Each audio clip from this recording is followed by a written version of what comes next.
Alam nyo, tigasin talaga yung tatay ko eh.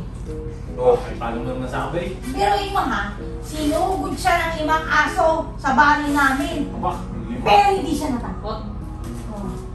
Sinigawan niya lang yung mga aso at kumaripas na ng takbo ito. Oh, di ba? Tigasin. Galing ah. Lima? Ay, sus! 5 aso! Matigas na yung tatay mo. Siyempre! Pero bakit? Ano ba sa'yo? Ayun mo.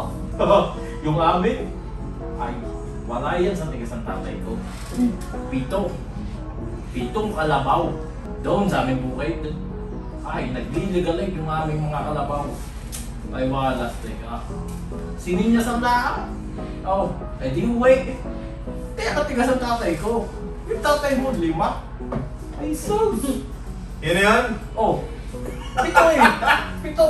Bakit naman sa yung tatay mo doon? Yung mga aso, sinigawan. Umalis. O ikaw, 7 kalabaw. 7. Sinenya sa tatay mo. Ah, ay pagkasenyas kay takbo. Ay, mahina.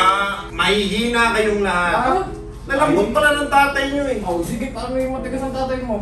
O eh, dun sa amin. Oh, Pistahan. May daming tao nun, di ba? Kainan sige eh. na, pistahan nyo Oh. eh. Eh, sinugod na 10 kalalakihan.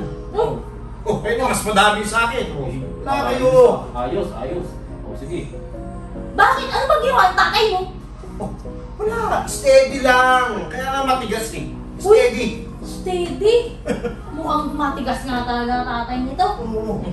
Pero, bakit nga ba siya sinugod ng mga kalalakihan? Oh, baka. Eh, na-stroke kaya sinugod ng mga lalaki sa ospital. Hanggang ngayon, di makagalaw kaya steady pa rin. Tigas sa tigas.